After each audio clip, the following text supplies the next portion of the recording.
Hello everyone, मैं doctor Prerna Jain SPC government college Ajmer से।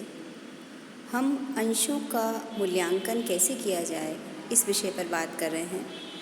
Last 2 lectures में हमने शेयर्स का वैल्यू क्यों डिसाइड करना पड़ता है, कौन से फैक्टर्स होते हैं जो वैल्यूएशन ऑफ शेयर्स को इफेक्ट डालते हैं, और ultimately methods for valuation of shares में हम देख रहे थे कि इंट्रांसिक वैल्यू मेथड हम यूज़ करते हैं। इंट्रांसिक वैल्यू का मतलब होता है एक तरह से नेट असेट मेथड, जिसमें हम value of net assets at realisable value निकालते हैं और उसे नंबर ऑफ़ शेयर से डिवाइड कर देते हैं। वो मेथड मैं सेकंड पार्ट में आपको बता चुकी हूँ। अब आज वही इंट्रांसिक वैल्यू से रिलेटेड ही कुछ बातें जब हम प्रैक्टिकली करने जाएंगे तो कुछ प्रॉब्लम्स हमारे सामने आएगी कि कई बार क्या होता है, जो इक्विटी शेयर्स होते हैं उनकी वैल्यू डिफ़र होती है, वो फुली पैड नहीं होते हैं। तो ऐसे में हमारे पास 3 सर्कमस्टांसेस बनती है कि जो हमारे पास इक्विटी शेयर्स हैं उन इक्विटी शेयर्स का वैल्यू कैसा है, उनकी नॉमिनल वैल्यू कैसी है, और क्या वो फुली पैड है या पार्टली पैड अप है। तो सबसे पहले जब हम वैल्यूएशन ऑफ शेयर्स करने जाएंगे, जब इंट्रांसिक वैल्यू मेथड यूज़ करेंगे तो वहाँ सबसे पहले हमें जब फॉर्मूला लगाएंगे तो अगर एक ही कैटेगरी के शेयर्स थे, राइट, और वो जो कैटेगरी के शेयर्स हैं वो सारे के सारे फुल्ली पैड अप है। तो सपोज कीजिए आपने 10,000 इक्विटी शेयर्स इशू किए at the rate of 10 each, और सारा का सारा आपने फुली कॉल कर लिया है, यानी 10 रुपये का शेयर और 10 रुपये ही पूरा आपने मांग लिया है, आ गया है। तब तो जो नॉर्मल फार्मूला कल जो इंट्रांसिक वैल्यू मेथड में हमने यूज़ किया है वही फार्मूला यहाँ पर अप्लाई हो जाता है।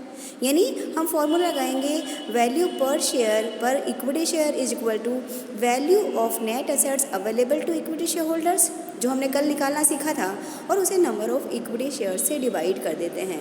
तो ये तो फॉर्मूला तब अप्लाई होता है जब आपके पास जो इक्विटी शेयर्स है वो जैसे 10 रुपये वाले सारे शेयर्स 10 रुपये वाले हैं, कोई 10 का 100 का नहीं है, और दूसरा जो भी शेयर्स हैं वो फुल्ली पैड अप हो जाते हैं, राइट। तो ये फॉर्मूला अप्लाई कर लेंगे हम। लेकिन कई बार ऐसी स्थिति बनती है कि हमारे जो इक्विटी शेयर्स हैं वो उनका नॉमिनल वैल्यू है, जो उसकी पार वैल्यू है वो तो सेम होती है, लेकिन उनमें से हमने सब पर समान राशि नहीं मांगी होती है। नॉर्मली क्या होता है, कई बार ऐसा होता है कि हम कुछ अंशों की मांग को हम at the time of winding up के लिए रख लेते हैं, एक तरह से रिजर्व कैपिटल बना के रख लेते हैं, या कुछ अंश ऐसे होते हैं जो अंशतः प्रदत्त होते हैं जिन पे अभी तक हमने जैसे सेकंड कॉल या थर्ड कॉल नहीं मांगी होती है।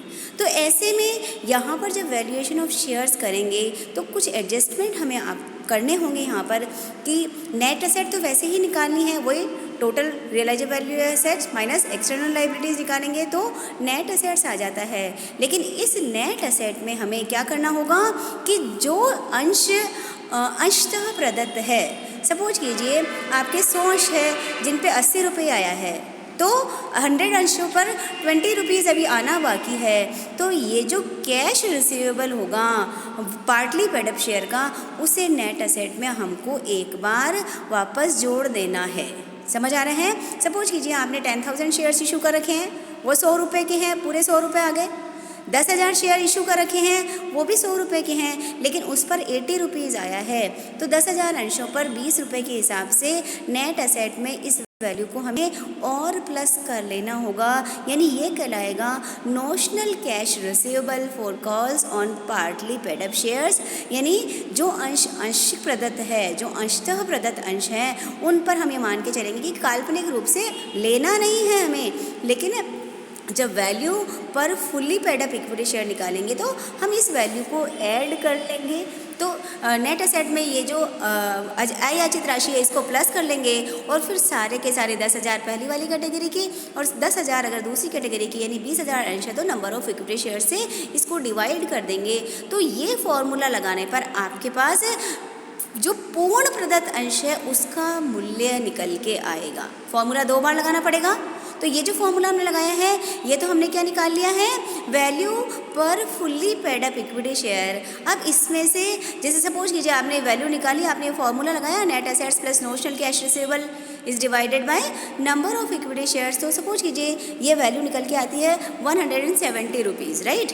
और अब इसमें से आप पार्टली पेड जो है, क्योंकि जिन लोगों ने कम मूल्य चुकाया है उनको उनका वैल्यू कम भी तो निकलना चाहिए, तो 170 तो उनका मूल्य निकला है। जिन्होंने पूरा पैसा चुका दिया है, जो पूर्ण प्रदत्त है, उनका मूल्य निकल गया 170 रुपीज़। और इसमें से अब इनकी वैल्यू जितना ड्यू है, सपोज कीजिए 20 रुपये ड्यू जैसे हम बात कर रहे थे, तो वो जो नॉशनल कैश रिसीवेबल था पर शेयर उसे वापस माइनस कर दीजिए, तो जो partly paid up equity share है, जो आंशिक प्रदत्त समता अंश है, उसका मूल्य निकल जाएगा।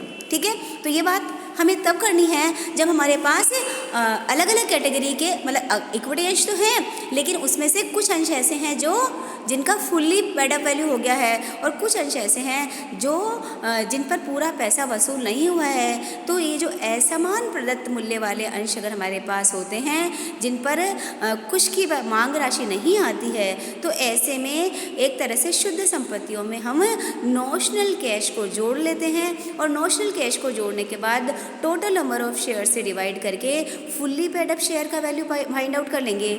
और ये जो fully paid up equity share की वैल्यू आ जाती है, इसमें से वापस पर शेयर वैल्यू जो ड्यू थी, जिन अंशों पर शेयर वैल्यू, टोटल कैश नहीं माइनस करना है, पर शेयर जैसे 20 रुपया प्रति अंश अगर बाकी है तो 20 रुपीज़ पर शेयर को माइनस कर देंगे। तो फिर ऐसे में जो पार्टली पेड अप शेयर है, जो आंशिक प्रदत्त अंश हैं, उनका मूल्य कैलकुलेट हो जाएगा। तो फॉर्मूला 2 बार लगाना पड़ेगा, पहले fully paid up equity share का वैल्यू निकालने के लिए, और फिर उसमें से बस वो ड्यू वैल्यू को माइनस करके partly paid up equity share का वैल्यू कैलकुलेट कर लेते हैं। अब उसके बाद तीसरा पॉइंट हमारे पास ऐसा बनता है कि सपोज कीजिए जो समता अंश हमारे पास हैं, उनका फेस वैल्यू ही अलग अलग है, यानी कोई अंश 100 रुपये का है और कोई अंश 10 रुपये का है। तो ऐसे में हम क्या करेंगे, जो एक तरह से जो पेड अप कैपिटल है उसके रेशियो में सबसे पहले हम नेट असेट्स को बांट लेंगे। जैसे ओवरऑल फर्म की नेट असेट आती है, सपोज कीजिए 8 लाख रुपए, तो 10,000 अंश है जिसपे 100 रुपये आ गया, 10,000 अंश है जिसके ऊपर 80 रुपये आया है, फिर 10,000 अंश है जिसपे सपोज कीजिए 50 रुपये ही आया है, और कोई 10 रुपये वाला है, कोई 100 रुपये वाला है, कोई इस तरह से वैल्यू अलग अलग है, उनकी अंकित मूल्य भी अलग अलग है, और उनका जो है वो, हालांकि वो ये मान के चल रहे हैं यहाँ पर हम कि वो पूर्ण प्रदत्त है। अगर 10 रुपये का है तो 10 पूरा आ गया है, अगर कोई अंश 50 रुपये का है तो 50 रुपये पूरा आ गया है, अगर कोई अंश 100 रुपये का है तो 100 रुपये पूरा आ गया है। तो ऐसे में हम जो भी उनकी पेड अप कैपिटल है, 10,000 अंश 10 रुपये वाले हैं यानी 1 लाख के हो गए, 10,000 अंश 20 रुपये वाले हैं तो वो 2 लाख के हो गए, और 10,000 अंश 50 रुपये वाले हैं तो 5 लाख के हो गए। तो 1 lakh is to 2 lakh is to 3 lakh, ये एक तरह से रेशियो बन गया 1:2:5। और जो आपकी नेट असेट्स है उसे हम ये रेशियो में डिस्ट्रीब्यूट कर लेंगे, और रेशियो में डिस्ट्रीब्यूट करने के बाद फिर वो हर एक कैटेगरी की नेट असेट आ जाएगी, और उस कैटेगरी की नेट असेट में उस कैटेगरी के नंबर ऑफ शेयर्स से भाग लगा देंगे, तो हमें उस कैटेगरी का अंतर्निहित मूल्य यानी इंट्रांसिक वैल्यू फाइंड आउट हो जाता है।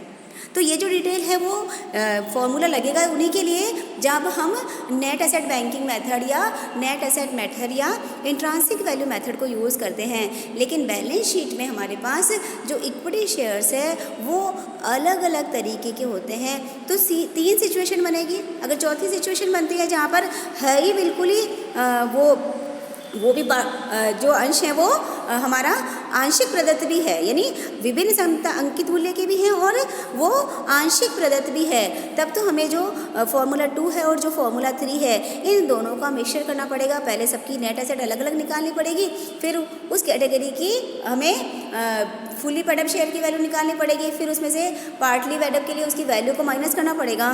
तो चौथा वैरायटी भी बन सकता है कि जब विभिन्न अंकित मूल्य के अंश हों और आपके जो अंश हैं वो भी पूर्ण प्रदत्त नहीं हो। तो इस तरह से हमारे पास 4 सर्कमस्टांसेस बनती है कि समता अंश हैं, सभी एक जैसे ही हैं, समता अंश हैं लेकिन उनमें से पूर्ण प्रदत्त नहीं है, और तीसरा है कि विभिन्न अंकित मूल्य की समता अंश है और वे सारे के सारे पूर्ण प्रदत्त है। तो इस तरह से हम 3 तरह के फॉर्मूला लगा सकते हैं और उससे हर एक कैटेगरी के समता अंशों का मूल्य ज्ञात कर लिया जाएगा। Thank you.